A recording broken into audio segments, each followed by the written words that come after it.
नमस्कार सभी को।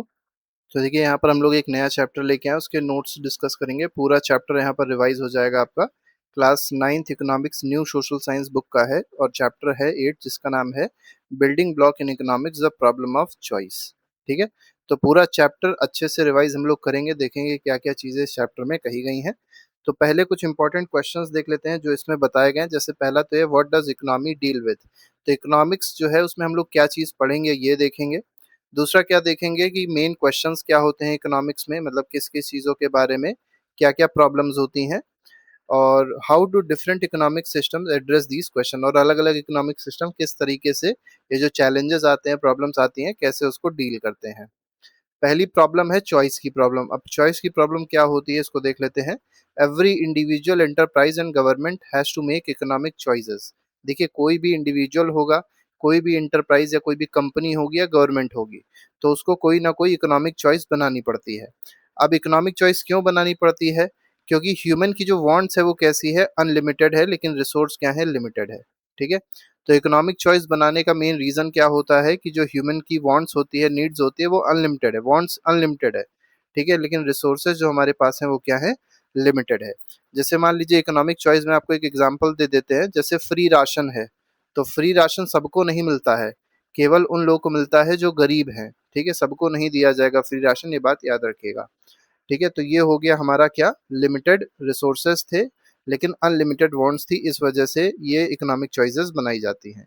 एग्जाम्पल क्या क्या दिया गया, spend pocket money on snacks और सेव फॉर शूज। देखिए ऑप्शन है, या तो पॉकेट मनी जो मिली है उससे स्नैक्स खरीद के खा ले, या तो उसको बचा के रखे और उससे शूज खरीदे। स्कूल बाइज मोर बुक्स और शेयर्स एग्जिस्टिंग कॉपीज। ठीक है, तो स्कूल जो है वो ज्यादा बुक्स खरीदे या जो पहले से कॉपीज थी उनको रीयूज कर ले, तो ये कर सकता है स्कूल। तो ये सब इकोनॉमिक चॉइसेस है। फार्मर के पास क्या चॉइस है, choose which crop to grow. तो वो मिलेट्स ग्रो करेगा कि राइस ग्रो करेगा, वो उस पर डिपेंड करता है कि फार्मर के पास किस तरीके से चीजें हैं। अगर उसके पास ज्यादा पैसा है तो वो राइस ग्रो कर सकता है, वाटर की अवेलेबिलिटी है तो राइस ग्रो कर सकता है। लेकिन मान लीजिए फार्मर थोड़ा सा गरीब है, उसके पास उतना पैसा नहीं, तो मिलेट्स ग्रो कर सकता है। इसी तरीके से गवर्नमेंट की क्या इकोनॉमिक चॉइस होती है कि वो हाईवे पे स्पेंड करेगी अपना मनी या हॉस्पिटल्स बनवाएगी। ठीक है, तो ये हो गई गवर्नमेंट की चॉइस। इंटरप्राइज मतलब कंपनी की चॉइस क्या होती है कि यूजेस मोर लेबर और मोर मशीन्स, की वो ज़्यादा लेबर को इस्तेमाल करेगी या ज़्यादा मैकेनाइजेशन लेके आएगी, मतलब ज़्यादा मशीन से अपना काम करवाएगी। तो ये इंडस्ट्री की जो नीड्स है वो उसकी इकोनॉमिक नीड्स हो जाएगी। अब बात करते हैं नीड्स और वांट्स क्या होती है। नीड्स मतलब जरूरत। तो एसेंशियल फॉर सर्वाइवल, मतलब हम लोग को ऐसी चीजें जो जरूरी हैं, बिना उसके हम सर्वाइव ही नहीं कर सकते, वो नीड्स है। जैसे फूड, खाना जरूरी है। अब खाने में दाल चावल रोटी सब्जी जरूरी है, बर्गर पिज्जा ये नीड्स नहीं है, ये वांट्स हो जाती है। ठीक है, पानी जरूरी है। अब पानी जरूरी है लेकिन पेप्सी जरूरी नहीं है, बात याद रखिएगा। शेल्टर, एक अच्छा खासा मतलब ठीक ठाक घर होना चाहिए जिसमें आप आराम से रह सकें, जो इन्वायरमेंटल कंडीशंस चेंज होती रहती है उससे आप बच सकें। बेसिक क्लोथिंग, अच्छे खासे मतलब ठीक ठाक कपड़े होने चाहिए, कोई बहुत हाई फाई कपड़े ना हो लेकिन ऐसे हों कि हमारा शरीर ढका रहे और आराम से हम सरवाइव कर सके। मेडिसिन होनी चाहिए कि मतलब कोई अगर मान लीजिए बीमारी हो रही है, कोई प्रॉब्लम हो रही है तो उसका क्योर मिल सके। लेकिन वांट्स क्या है, नीड्स अभी आपने देखी क्या होती है, अब देख लेती है वांट्स क्या है। तो थिंग्स दैट इम्प्रूव कंफर्ट और लाइफस्टाइल, तो मतलब जो हमारी चीज़ों को कंफर्ट, जो हमको कंफर्ट प्रोवाइड करे, हमारी लाइफस्टाइल को इम्प्रूव करे, वो हमारे वांट्स है। जैसे मोबाइल फोन। अब मोबाइल फोन ऐसा नहीं है कि उसके बिना हम लोग रह नहीं सकते। मोबाइल फ़ोन नीड नहीं है, मोबाइल फ़ोन वांट है, मतलब ये हमारी चीज़ों को थोड़ा-सा इम्प्रूव करता है केवल। ठीक है? गैजेट्स, अब जैसे मान लिया लैपटॉप हो गया, टैब हो गया, ये सारे जो गैजेट्स होते हैं, इनकी कोई नीड नहीं है, ये केवल वांट्स है। वेकेशंस, छुट्टियाँ, छुट्टियों के बिना हम रह सकते हैं, लग्ज़री आइटम्स इनके बिना रह सकते हैं, लेकिन क्या होगा कि हमारी लाइफ़स्टाइल को इम्प्रूव कर देगा। एक्सपेंसिव क्लॉथ, देखिए क्लॉथ ज़रूरी है, लेकिन एक्सपेंसिव क्लॉथ हो ये ज़रूरी नहीं है, वो कैसा भी हो सकता है। अब बात करते हैं दोनों में डिफरेंस क्या है, तो नीड्स में और वांट्स में डिफरेंस क्या है। तो अभी आपने देख लिया कि नीड्स एसेंशियल होती है, वांट्स नॉन एसेंशियल होता है, नीड्स लिमिटेड होती है, वांट्स अनलिमिटेड होता है। नीड्स जो होता है वो सर्वाइवल के लिए जरूरी होता है, लेकिन वांट जो है वो कंफर्ट और लग्जरी के लिए जरूरी होता है। Human wants are unlimited and keep changing, जैसे ह्यूमन की जो वांट्स होती है वो अनलिमिटेड है। ठीक है, और वो लगातार क्या होती रहती है, चेंज होती रहती है, बात याद रखिएगा। रिसोर्सेज क्या होते हैं, resources are the factors use to produce goods and services. तो देखिए रिसोर्सेज ऐसी चीजें हैं, ऐसे फैक्टर्स हैं जिससे गुड्स और सर्विसेज को प्रोड्यूस किया जाता है। तो नेचुरल रिसोर्स में क्या आ जाएगा, जैसे लैंड है, वाटर है, कोल है। तो इन सब से हम लोग क्या करते हैं, गुड्स बनाते हैं, सर्विसेज क्रिएट करते हैं। तो ये सब क्या हो जाएंगे, नेचुरल रिसोर्स है। और एक होते हैं ह्यूमन मेड रिसोर्स, जो इंसान ने बनाए, जैसे कैपिटल जो है, पैसा रुपया, ये सब चीजें किसने बनाई, इंसान ने बनाई। टेक्नोलॉजी किसने बनाई, इंसान ने बनाई। तो ये सब भी क्या है, एक तरीके के रिसोर्स। और इन्हीं टेक्नोलॉजी से हम क्या करते हैं, गुड्स एंड सर्विसेज को क्रिएट करते हैं। Resources are limited. देखिए रिसोर्सेज जो है वो लिमिटेड है, स्कार्स हैं, but have many alternative uses. लेकिन उनके यूजेस जो है बहुत सारे अल्टरनेटिव यूजेस हैं। जैसे स्टील जो है, उस स्टील को कैन बी यूज, स्टील को कहाँ यूज कर सकते हैं, स्टील से हम लोग मेडिकल इक्विपमेंट बना सकते हैं। जैसे मान लीजिए सीजर बनानी है, ठीक है, सीजर बनानी है। और भी मेडिसिन, मेडिकल चीज़ों में बहुत सारी चीज़ें यूज होती हैं जहाँ पर स्टील का इस्तेमाल, ब्लेड्स बनते हैं, जो मेडिसिनल ब्लेड्स होते हैं उनको बनाया जाता है इसी स्टील से। एयरक्राफ्ट आप देखेंगे तो इसमें स्टील का इस्तेमाल होता है। रेफ्रिजरेटर देखेंगे, इसमें भी स्टील का इस्तेमाल होता है। तो आप ये देख पा रहे हैं कि सेम रिसोर्स था लेकिन उसके यूजेस कितने सारे हैं। फैक्टर्स ऑफ प्रोडक्शन, तो क्या क्या प्रोडक्शन के लिए किस किस चीज़ों की जरूरत होती है, वो फैक्टर्स कहलाते हैं। जैसे पहला, लैंड जरूरी है। बिना लैंड के कहीं भी प्रोडक्शन नहीं हो सकता, क्योंकि देखिए कहीं भी आप प्रोडक्शन करेंगे, कोई भी चीज़ बनाएंगे तो किसी जमीन पे ही तो बनाएंगे, ऐसा तो नहीं हवा में बनाने लग जाएंगे। तो लैंड जरूरी है। इसके बाद लेबर। लेबर का मतलब क्या है, वो पर्सन जो बनाएगा। ऐसा तो है नहीं अपने आप से चीजें बन जाएंगी, उसको बनाने के लिए कोई ना कोई पर्सन चाहिए होगा। जैसे मशीन भी है, तो मशीन को ऑपरेट करने के लिए भी तो कोई पर्सन चाहिए होगा, तो वो लेबर हो जाएगा। कैपिटल, अब आप कोई भी चीज खरीदेंगे, लैंड खरीदेंगे, लेबर खरीदेंगे, तो उसके लिए कुछ पैसा लगेगा, तो वो पैसा क्या है, कैपिटल है। और लास्ट क्या है, टेक्नोलॉजी। अब टेक्नोलॉजी होगी तभी तो कोई ना कोई चीज का प्रोडक्शन हो पाएगा। मान लीजिए टेक्नोलॉजी ही नहीं है, आपके पास बहुत पैसा, आपके पास बहुत लैंड है, बहुत लेबर, लेकिन टेक्नोलॉजी नहीं, मशीन ही नहीं है, मशीन में कोई टेक्नोलॉजी ही नहीं है, तो क्या वो काम करेगी, काम नहीं करेगी, प्रोडक्शन नहीं हो पाएगा। They are use for producing goods and services. तो गुड्स और सर्विसेज को प्रोड्यूस करने के लिए चार चीजों की जरूरत होती है। बात करते हैं स्कैरसिटी का मतलब क्या होता है। स्कैरसिटी का मतलब होता है कमी। रिसोर्सेस क्योंकि लिमिटेड है, लेकिन ह्यूमन की जो वांट्स हैं वो क्या है, अनलिमिटेड है। तो वो क्या क्रिएट करता है कि स्कैरसिटी क्रिएट करता है। ये लोगों को फोर्स करता है कि लोग क्या करें, चॉइसेस क्रिएट कर सकें, चॉइसेस बना सके अपनी, ठीक है। अब स्कैरसिटी होगी तभी तो कोई पर्सन, जैसे मान लीजिए कहा जाए कि एक फ्रूट है ए, इसकी स्कैरसिटी है मार्केट में, तो पर्सन, लोग क्या करेंगे, ए की जगह किसको खरीदने लग जाएंगे, बी को खरीदने लग जाएंगे, क्योंकि ये स्कैरसिटी इसकी नहीं होगी, ठीक है। या इसकी अगर स्कैरसिटी होगी ए वाले की, तो इसका प्राइस बहुत ज्यादा हाई हो जाएगा, तो सब लोग तो खरीद नहीं पाएंगे इसको, तो बी को खरीदेंगे, ठीक है। तो ये हो जाएगी चॉइस। अब बात करते हैं चॉइस का मतलब क्या होता है। तो आपने क्या देखा कि जो रिसोर्स थे वो क्या थे, स्कार्स थे, बहुत कम थे। Individual firms and governments must decide. तो जो इंडिविजुअल होते हैं, फर्म्स होती हैं, गवर्नमेंट होती हैं, वो डिसाइड करती हैं कि क्या खरीदना जरूरी है, क्या प्रोड्यूस करना जरूरी है, कैसे प्रोड्यूस करना जरूरी है, और किसके लिए प्रोड्यूस करना जरूरी है। Every choice involves giving up another option. और हर एक चॉइस में हम लोग को दूसरा ऑप्शन भी मिल जाता है। मतलब ये हुआ कि अगर मान लीजिए हमने चॉइस बी को अपनाया था, तो चॉइस बी अपनाने के लिए हमने चॉइस बी ए को क्या कर दिया था, रिजेक्ट कर दिया था। तो कभी भी हम लोग दूसरी चॉइस अपनाते हैं तो किसी एक चॉइस को क्या कर देते हैं, रिजेक्ट कर देते हैं। वो डिपेंड करता है कि अगर ए की स्कार्सिटी है तो कहाँ इसको खरीद पाएंगे, इसको कहाँ अपना पाएंगे। तो हम लोग ने बी को अपनाया क्योंकि इसकी स्कार्सिटी नहीं थी। तो ये केवल इंडिविजुअल के पास नहीं होता, ये फर्म्स की भी ये प्रॉब्लम है, और ये गवर्नमेंट को भी ये चॉइस लेनी पड़ती है कि अगर मान लीजिए फ्री राशन प्रोवाइड करना है, फ्री मेडिकल सप्लाई करनी है, फ्री मेडिसिन प्रोवाइड करनी है, तो किसको करें, अमीरों को करें कि गरीबों को करें कि मिडिल क्लास को करें। तो पहले सरकार क्या करती है, पहले जो बिल्कुल लोअर मिडिल क्लास है या बिल्कुल जो गरीब है उनको करती है, फिर मिडिल क्लास पे आती है और अमीरों को नहीं करती है, क्योंकि उनके पास इतना रिसोर्स है कि वो अपने आप से उसको परचेज कर सकते हैं।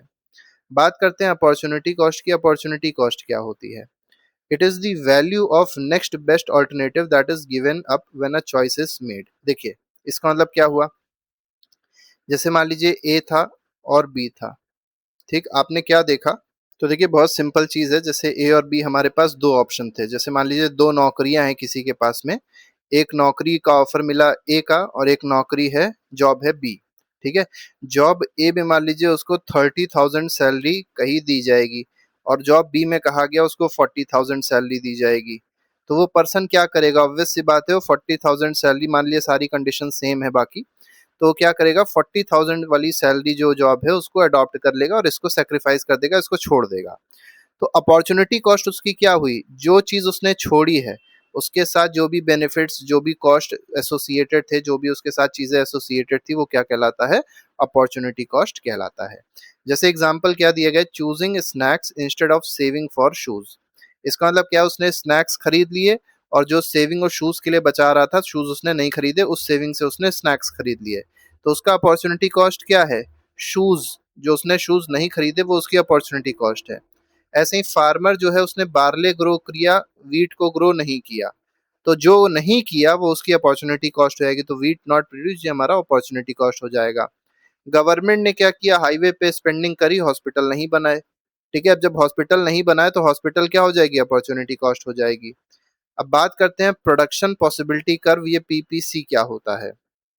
तो पहले इसकी डेफिनेशन देख लीजिए क्या है। The production possibility curve PPC shows the different combination of two goods that can be produced using all available resources efficiently। ठीक है, तो दो गुड्स हैं और दो गुड्स को, इसका मतलब मेनली ये होता है कि हम लोग को अगर दो चीज़ों को मान लीजिए प्रोड्यूस करना है, तो different combination of two goods that can be produce, तो दो चीज़ों को प्रोड्यूस करना और अवेलेबल रिसोर्स जो भी हैं उनके थ्रू। तो सबसे ज़्यादा एफिशिएंटली कैसे किया जा सकता है, फॉर एग्जांपल जैसे एक दिया गया, जैसे मान लीजिए वीट और बार्ले को प्रोड्यूस करना है, तो जैसे मान लीजिए 100 यूनिट्स हम लोग ने वीट की प्रोड्यूस करी, तो हम लोग बार्ले 0 प्रोड्यूस करेंगे, तब मैक्सिमम एफिशिएंसी मिलेगी। इसी तरीके से मान के चलिए बी पॉइंट पे क्या दिखाई पड़ रहा है, ये यहाँ पे कुछ 90 होगा क्योंकि बीचों बीच में है, तो 90 अगर हम लोग ने यूनिट्स वीट की प्रोड्यूस करी है तो 20 मान के चलिए 25 के आसपास होगा, तो 25 यूनिट्स हम लोग किसकी प्रोड्यूस कर रहे हैं, बार्ले की। इसी तरीके से यहाँ पे मान के चलिए 70 है, तो 70 यूनिट्स अगर हम लोग वीट की प्रोड्यूस कर रहे हैं, तो सी की हम लोग को कितनी प्रोड्यूस करनी पड़ेगी, 50 प्रोड्यूस करनी पड़ेगी। इसी तरीके से आप यहाँ पे देखेंगे तो बार्ले की अगर मान लीजिए 100 प्रोड्यूस कर रहे हैं, तो वीट की क्या प्रोड्यूस करनी पड़ेगी, 0 प्रोड्यूस करनी पड़ेगी, जिससे रिसोर्सेस को एफिशिएंटली यूज किया जा सके, या यही कॉम्बिनेशन हो सकता है जिससे हम लोग दोनों चीजों को या एक चीज को या जो भी कॉम्बिनेशन है वो क्रिएट करके अपना प्रोडक्शन कर सकते हैं। ठीक है, तो वही देखिए कहा गया, shows that different combination of two goods that can be produced using all available resources efficiently। मतलब आपको एफिशिएंसी चाहिए, तो एफिशिएंसी के लिए आपको क्या करना पड़ेगा, कुछ जो हमने आपको तरीके बताए वही आपको पैटर्न लेके प्रोडक्शन करना पड़ेगा, तभी आपको मैक्सिमम एफिशिएंसी मिल पाएगी। ठीक है, मान लीजिए आपने क्या किया, 100 आपने वीट की यूनिट्स भी उगा दी और 100 बार्ले की यूनिट्स भी उगा दी, तो ऐसा तो कर ही नहीं सकते, तो एफिशिएंसी ही नहीं मिलेगी, तो ये तो एक हो सकता है फेल हो जाए।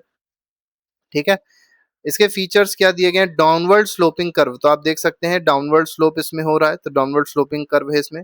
शोज ट्रेड ऑफ को शो कर रहा है, max shows maximum possible production, ये शो कर रहा है कि मैक्सिमम पॉसिबल प्रोडक्शन क्या हो सकता है। जैसे मैक्सिमम पॉसिबल प्रोडक्शन वीट का अगर 90 है, तो बार्ले का कितना हो सकता है, 25 हो सकता है, तो मैक्सिमम पॉसिबल प्रोडक्शन है दिखा रहा है।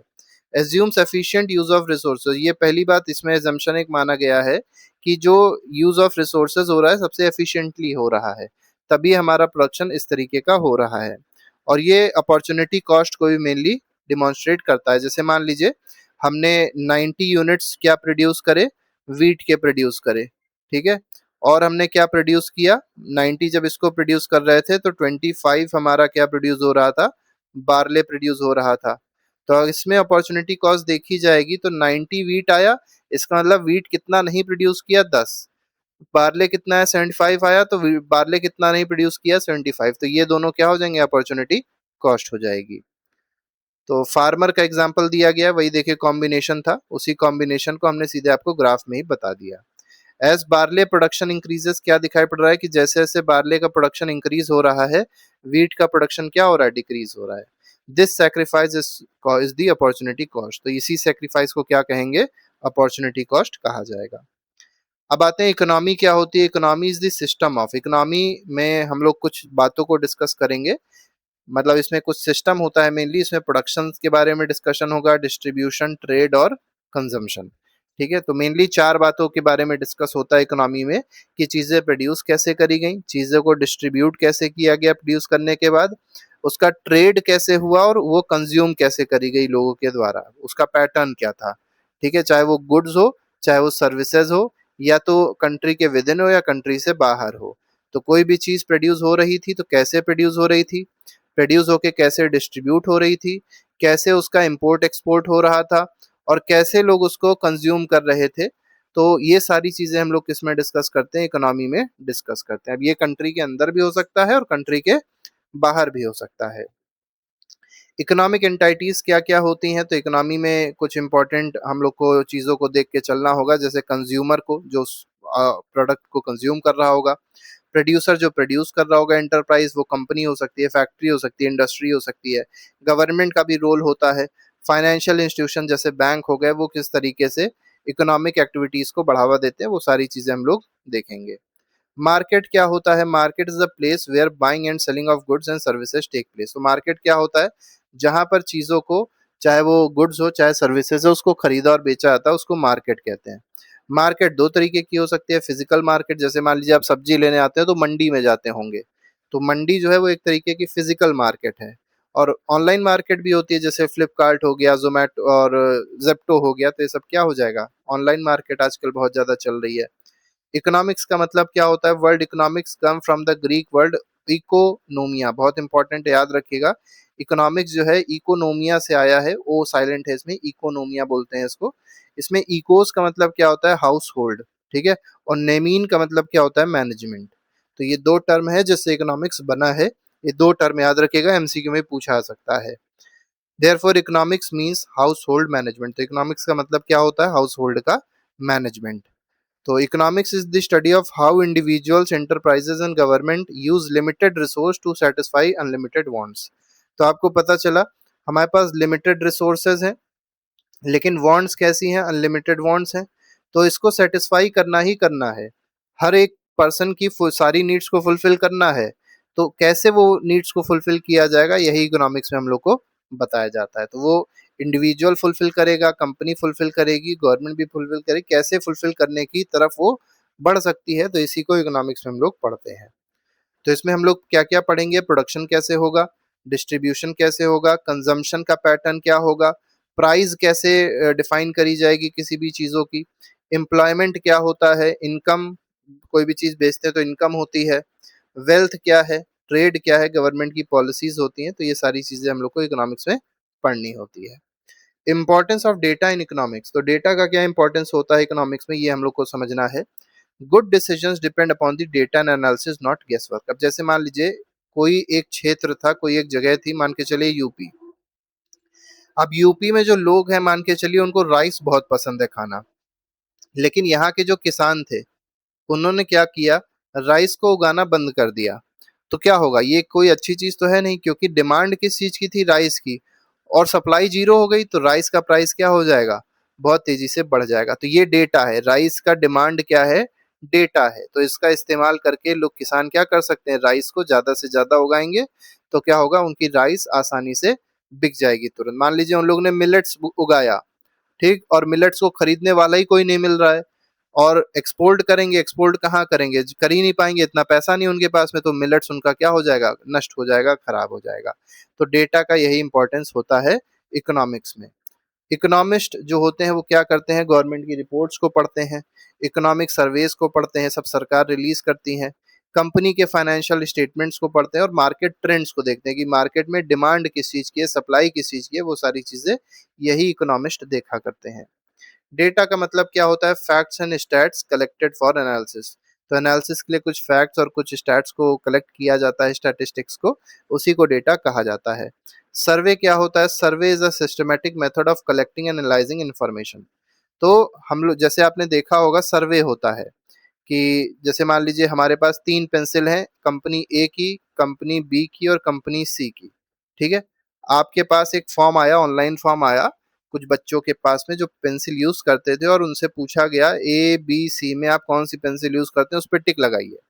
अब ये क्या हो गया, अब ये जो डेटा था वो 100 बच्चों के पास गया, तो मान के चलिए 40 बच्चों ने कहा हम ए यूज करते हैं, 50 ने कहा हम बी यूज करते हैं, 10 ने कहा हम सी यूज करते हैं।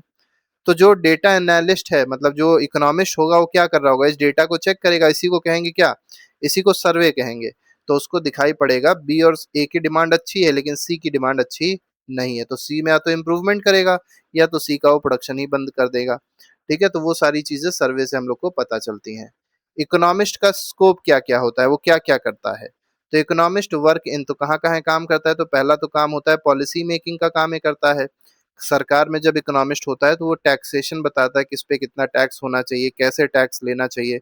वेलफेयर स्कीम्स के बारे में वो बताता है, कैसे पॉलिसीज बनेंगी वेलफेयर स्कीम से रिलेटेड, गवर्नमेंट की पॉलिसीज कैसे बनेंगी। तो ये सब बताने का काम किसका होता है? इकोनॉमिस्ट का होता है। बिजनेस कंसल्टिंग में भी बिजनेस कंसल्टेशन प्रोवाइड करता है कि कैसे ग्रोथ होगी किसी भी कंपनी की, इंडस्ट्री की, एफिशिएंसी कैसे इंप्रूव हो सकती है। तो ये सब काम किसका है? इकोनॉमिस्ट का है। फाइनेंस से रिलेटेड काम भी इकोनॉमिस्ट का होता है, जैसे इन्वेस्टमेंट किसी को करना है तो इन्वेस्टमेंट कहाँ करना चाहिए, कैसे करना चाहिए, ये सब एडवाइस कौन देता है? इकोनॉमिस्ट देता है। फोरकास्टिंग, अब जैसे मान लीजिए शेयर में पैसा लगाना है, किसी को पता है टाटा का शेयर बढ़ेगा, ठीक है, तो उसने बता दिया कि टाटा के शेयर में पैसा लगा दो। तो अगर वो अच्छा इकोनॉमिस्ट होगा तो उसको पता होगा टाटा का शेयर अगर बढ़ेगा तो क्यों बढ़ेगा। मान लीजिए इकोनॉमिस्ट ठीक नहीं है, उसने कहा टाटा में पैसा लगा दो, टाटा गिर गया। तो ये भी चीजें हो सकती हैं। तो इकोनॉमिक फोरकास्टिंग भी कहीं ना कहीं ये बताता है कि किसका शेयर बढ़ सकता है, किसका शेयर कम हो सकता है। तो शेयर मार्केट की भी इंफॉर्मेशन हम लोग को इकोनॉमी से ही पता चलती है। रिसर्च और एजुकेशन भी है इसका एक बहुत बड़ा स्कोप। रिसर्च में और टीचिंग इकोनॉमिक्स में भी ये यूज होता है, मतलब पढ़ाने वढ़ाने के लिए भी इसको लोग अडॉप्ट करते हैं इकोनॉमिक्स को। बात करते हैं इकोनॉमिक सर्वे ऑफ इंडिया की। तो ये एक सर्वे है जो गवर्नमेंट ऑफ इंडिया कराती है। कौन इसको प्रिपेयर करता है? Ministry of finance. तो फाइनेंस मिनिस्ट्री जो होती है वो इसको प्रिपेयर करती है। इसको प्रेजेंट कहाँ किया जाता है? तो इसको प्रेजेंट पार्लियामेंट में किया जाता है। मतलब पार्लियामेंट तो नहीं कह सकते हैं डायरेक्टली, लेकिन जो चीफ इकोनॉमिक एडवाइजर होते हैं वो इसको प्रेजेंट करते हैं, और यूनियन बजट से पहले ही इसको प्रेजेंट किया जाता है। ठीक है, आगे बढ़ते हैं। यहाँ पर देखिए पर्पस क्या है इसका। तो देखिए इसमें क्या बताया जाता है, तो ये मेनली इंडिया की इकोनॉमिक परफॉर्मेंस को बताता है पिछले साल। मतलब जैसे मान लीजिए 2025 में आया, तो 2024-25 में इंडिया ने किस तरीके से परफॉर्म किया, कैसी इकोनॉमी रही इंडिया की, वो सारी चीजें इसमें बताई जाती हैं। ये बताया जाता है कि एग्रीकल्चर, इंडस्ट्री, सर्विसेज सेक्टर, ये सब सेक्टर किस तरीके से ग्रो हुए हैं। एम्प्लॉयमेंट को स्टडी करता है, इन्फ्लेशन, एजुकेशन, हेल्थ, इंफ्रास्ट्रक्चर, इन सबको स्टडी करता है कि किस तरीके से इम्प्रूवमेंट हो रहा है, कितना परसेंट पहले इन्फ्लेशन था, अब कितना परसेंट इन्फ्लेशन, मतलब साल भर में हम लोग ने क्या अचीव किया, वो सारी चीजें इसमें बताई जाती हैं। और यही केवल नहीं बताया जाता, फ्यूचर पॉलिसीज क्या रहेंगी और अच्छा करने के लिए, वो भी इसमें बताया जाता है। इम्पोर्टेंस क्या है?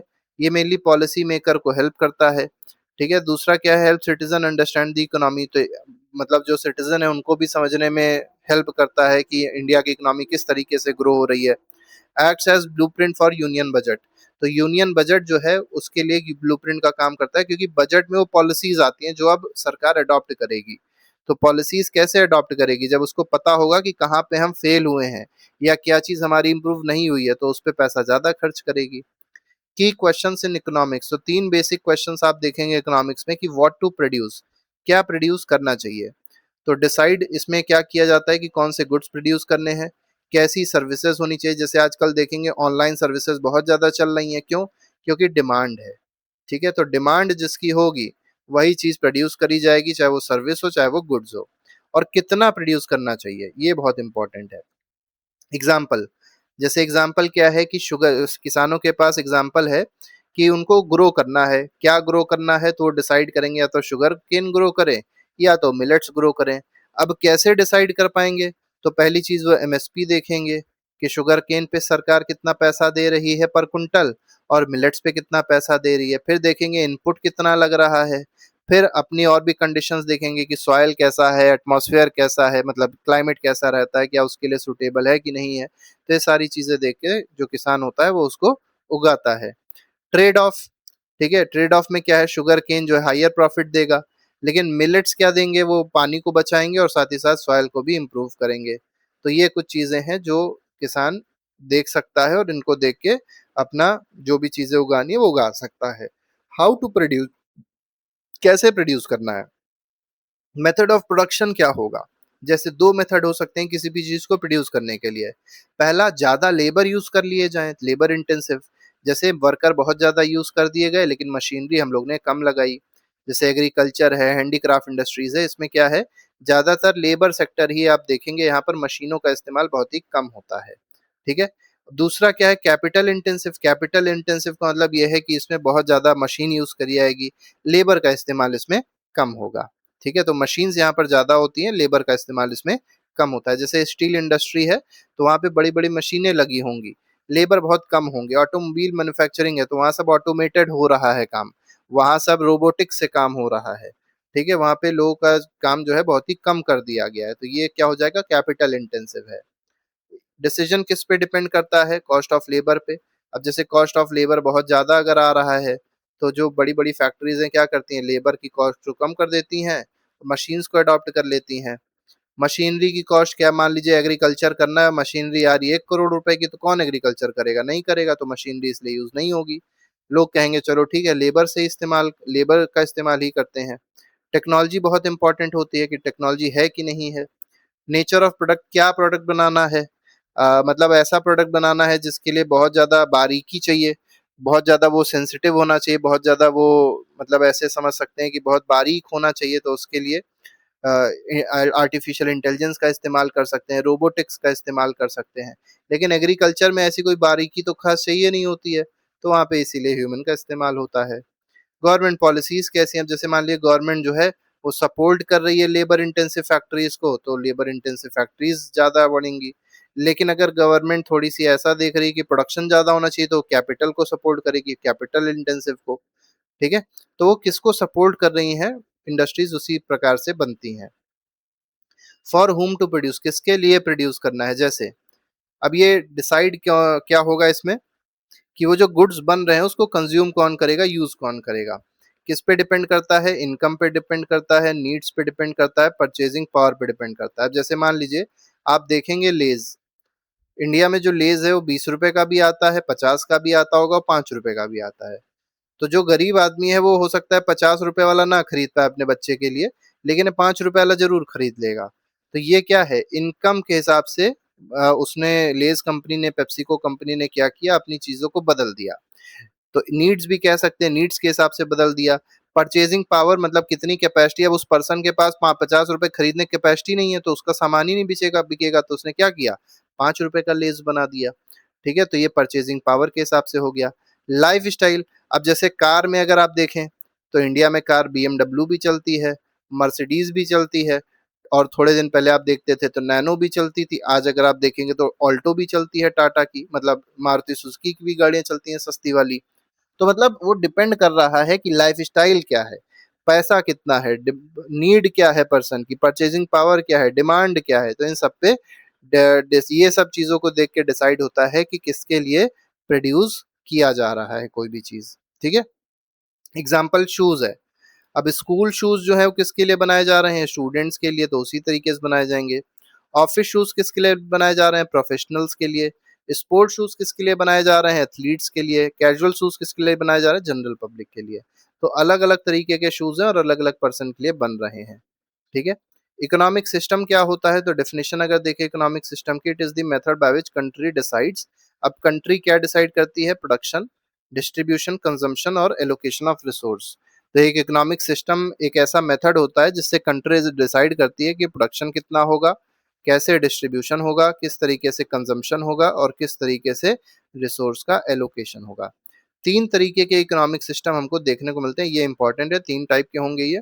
पहला प्लान्ड इकोनॉमी होती है। प्लान्ड इकोनॉमी का मतलब क्या होता है कि गवर्नमेंट जो होगी वो ज्यादातर इकोनॉमिक डिसीजन गवर्नमेंट जब लेती है तो उसको कहते हैं प्लान्ड इकोनॉमी। ठीक है, तो गवर्नमेंट डिसाइड करती है क्या प्रोड्यूस होगा, कितना प्रोड्यूस होगा, कैसे प्रोड्यूस होगा, और प्राइस क्या होगा जो चीज प्रोड्यूस हुई है, कैसे डिस्ट्रीब्यूशन होगा। ठीक है, इसमें इंपॉर्टेंट कैरेक्टरिस्टिक क्या है कि इसमें गवर्नमेंट की ओनरशिप रहती है ज्यादा। ठीक, जैसे मान लीजिए ऑयल है, ऑयल का प्रोडक्शन होना है, या क्रूड ऑयल की रिफाइनिंग होनी है, तो क्रूड ऑयल की रिफाइनिंग में अगर आप देखेंगे गवर्नमेंट की ओनरशिप ज्यादा है। ठीक है, तो वही डिसाइड करती है कितना प्राइस होगा, कितना उसमें इथेनॉल की ब्लेंडिंग होगी, गवर्नमेंट डिसाइड करती है। फिर इसकी सेंट्रल प्लानिंग होती है, मतलब जो इसकी प्लानिंग होगी इन सब चीजों की वो सेंटर से होगी, केंद्र सरकार से होगी। लिमिटेड प्राइवेट ओनरशिप, इसमें प्राइवेट ओनरशिप बहुत ही लिमिटेड होगी। लाइसेंस बहुत ही कठिन होंगे, जैसे मान लीजिए अल्कोहल का प्रोडक्शन करना है। ठीक है, शराब में जो अल्कोहल यूज होती है, जो शराब बनती है, उसका प्रोडक्शन होना है तो उसके लाइसेंस बड़े टफ से मिलते हैं, नहीं मिल पाते, परमिट नहीं मिल पाता है। इसमें कंपटीशन बहुत ही कम होगा, इनोवेशन बहुत ही कम होगा। एग्जाम्पल क्या है, जो पहले यूएसएसआर था उसमें ये सारी चीजें देखने को मिलती थी।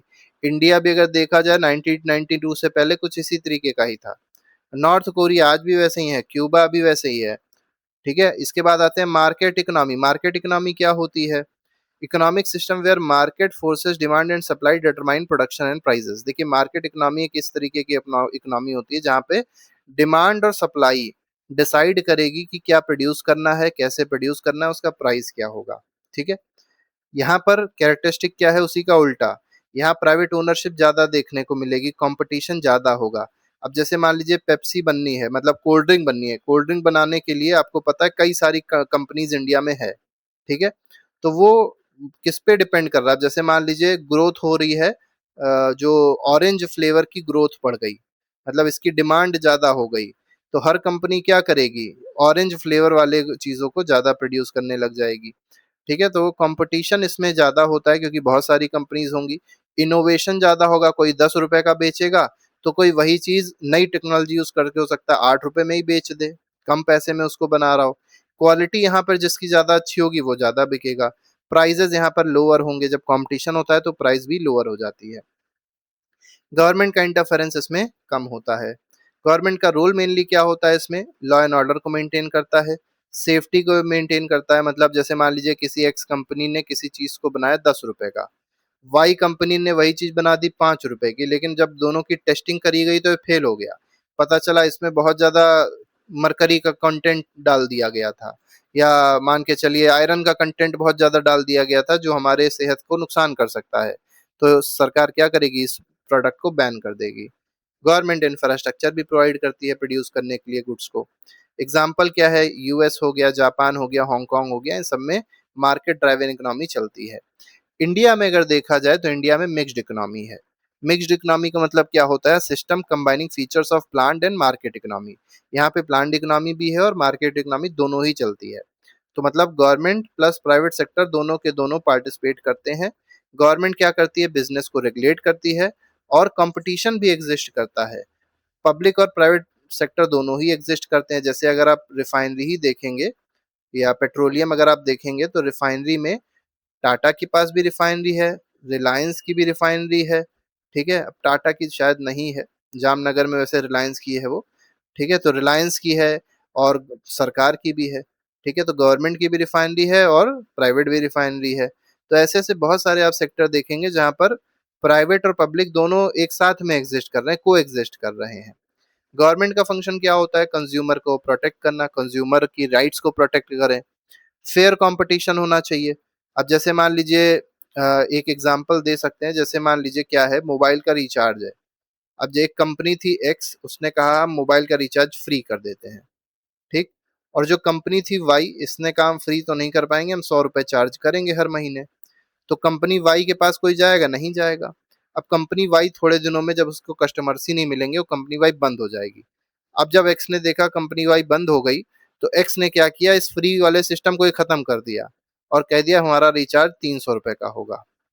ठीक, तो देखिए जितना घाटा उसका 2-3 महीने में हुआ था, 2-3 साल में हुआ था, वो अब आगे अदा कर लेगा, और ये कंपनी मार्केट से चली गई। तो ये फेयर कंपटीशन नहीं था। इसी को मेंटेन करने का काम किसका होता है? सरकार का होता है। वेलफेयर प्रोग्राम्स जो हैं वो भी सरकार देखती है। पब्लिक गुड्स प्रोड्यूस होने चाहिए, ये देखती है सरकार। इसके बाद क्या है? बिजनेस में क्या, बिजनेस का क्या रोल होता है इसमें? प्रॉफिट बनाना है उनको, इनोवेशन करना है, कंपटीशन बढ़ाना है, तो ये सारे काम बिजनेस के होते हैं। एग्जाम्पल, इंडिया आफ्टर 1991 क्या ऐसा हुआ था? एलपीजी रिफॉर्म्स आए थे। एलपीजी का मतलब लिबरलाइजेशन, प्राइवेटाइजेशन और ग्लोबलाइजेशन, ये हुआ था। चाइना में ये चीज 1978 में ही हो गई थी, और इसकी वजह से चाइना अगर देखा जाए तो इंडिया से ज्यादा आगे डेवलप हो चुका है। ठीक है, क्योंकि इंडिया ने एलपीजी देर में अडॉप्ट किया, चाइना ने पहले ही अडॉप्ट कर लिया था, प्राइवेटाइजेशन पहले ही कर दिया था उन्होंने। ठीक है, जर्मनी में भी यही सेम चीज देखने को मिलती है, स्वीडन में भी देखने को मिलती है, सिंगापुर में भी यही सेम चीज देखने को मिलती है। पब्लिक गुड्स क्या होते हैं? अभी हमने ऊपर देखा था पब्लिक गुड के बारे में। तो पब्लिक गुड क्या होते हैं? Goods and services available to everyone, तो सभी के लिए, मतलब जो आम जनता के लिए भी अवेलेबल है, उन्हीं को पब्लिक गुड्स कहते हैं। जैसे रोड है, तो रोड किसी के किसी ने बनवाई नहीं, सरकार ने बनवाई, सभी लोगों के लिए बनवाई, तो पब्लिक गुड है। पार्क है, पब्लिक गुड है। स्ट्रीट लाइट्स हैं तो ये किसी पर्सन की नहीं है, ये पब्लिक की है, तो पब्लिक गुड है। पुलिस सर्विस पब्लिक गुड है। बेसिक एजुकेशन भी पब्लिक गुड है। पॉलिसी क्या होती है? इट इज अ प्रिंसिपल और course of action adopted by government और ऑर्गेनाइजेशन। तो ये प्रिंसिपल होता है या कोर्स ऑफ एक्शन होता है जो गवर्नमेंट या ऑर्गेनाइजेशन अडॉप्ट करती है। अब पॉलिसी आपको पता ही होगा, नीति जो बनती है किसी काम को करने के लिए कुछ पॉलिसी बनाई जाती है, ठीक है, कुछ एक्शंस सरकार लेती है तो उन्हीं एक्शंस को पॉलिसी कहा जाता है। इंडिया का इकोनॉमिक सिस्टम अगर देखा जाए बिफोर 1991 क्या था? स्टेट लेड प्लान्ड इकोनॉमी, मतलब मेनली उसमें फोकस किसका रहता था? गवर्नमेंट का, सरकार का रोल उसमें ज्यादा रहता था। स्टेट का मतलब होता है गवर्नमेंट, ठीक है, गवर्नमेंट का रोल उसमें ज्यादा रहता था इकोनॉमी में। गवर्नमेंट क्या करती थी? इंडस्ट्रीज को कंट्रोल करती थी, लाइसेंस प्रोवाइड करती थी, परमिट्स प्रोवाइड करती थी, बड़े बड़े पब्लिक सेक्टर यूनिट्स बनाए थे सरकार ने, और बहुत ज्यादा रेगुलेशन करती थी, प्राइवेट सेक्टर को इन्वॉल्व नहीं होने देती थी। 1991 के बाद क्या हुआ? इस समय इकोनॉमिक रिफॉर्म्स हुए, एलपीजी रिफॉर्म्स हुए।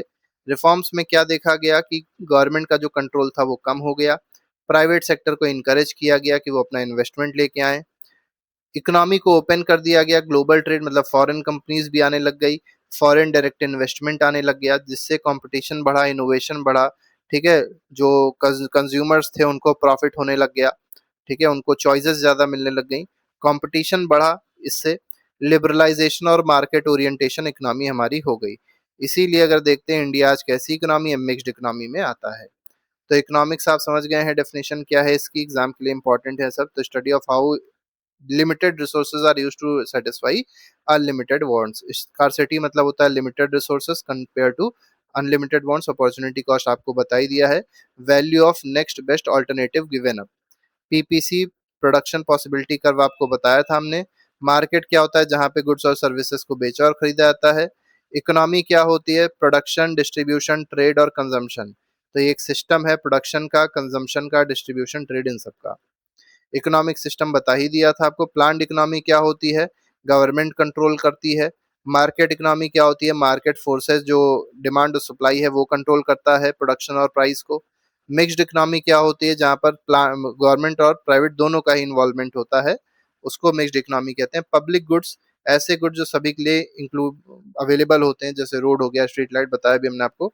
डेटा क्या होता है? Facts collected for analysis. Survey क्या होता है? Systematic collection of economic information. कुछ इंपॉर्टेंट चीजें देख लेते हैं, ठीक है। तो जैसे पहला ये है कि ह्यूमन की जो वांट्स होती हैं लिमिटेड है, रिसोर्सेज लिमिटेड है। इकोनॉमिक्स किस वर्ड से आया? इकोनोमिया से आया, अभी आपको बताया था। इकोस का मतलब हाउस होल्ड होता है, नेमिन का मतलब होता है मैनेजमेंट, ठीक है। Economy is about choice under scarcity. तो चॉइस, इकोनॉमी जो है वो चॉइस के बारे में है, ठीक है। अपॉर्चुनिटी कॉस्ट बता ही चुके हैं आपको। पीपीसी क्या शो करता है? एफिशिएंट यूज ऑफ रिसोर्सेज को शो करता है। इसका स्लोप डाउनवर्ड की तरफ होता है पीपीसी का। चार फैक्टर ऑफ प्रोडक्शन होते हैं, ठीक है, बताया था भी हमने आपको, लेबर, कैपिटल, ये सब चीजें थी। इसके बाद तीन इकोनॉमिक क्वेश्चंस मेनली थे कि क्या प्रोड्यूस करना है, कितना प्रोड्यूस करना है और किसके लिए प्रोड्यूस करना है। तीन इकोनॉमिक सिस्टम है, प्लान्ड है, गवर्नमेंट का रोल ज्यादा, मार्केट है और मिक्स्ड है। इंडिया कैसी इकोनॉमी है? मिक्स्ड इकोनॉमी है। इकोनॉमिक सर्वे कौन प्रिपेयर करता है? मिनिस्ट्री ऑफ फाइनेंस प्रिपेयर करती है, और इसको प्रेजेंट करती है बिफोर द यूनियन बजट। तो ये पूरा चैप्टर था जो हम लोग ने डिस्कस किया। इस पूरे चैप्टर में हम लोग ने सारे नोट्स और सारे इंपॉर्टेंट पॉइंट्स को डिस्कस कर लिया। अगर आपको अच्छा लगा हो वीडियो तो हाइप जरूर कर दीजिएगा, और बाकी और जो वीडियोस हैं उनका प्लेलिस्ट में पूरा बना हुआ है, प्लेलिस्ट में आप जाके देख सकते हो, अपना रिवीजन अच्छे से कर सकते हैं। अभी फिलहाल नहीं, thank you very much, goodbye, जय हिंद।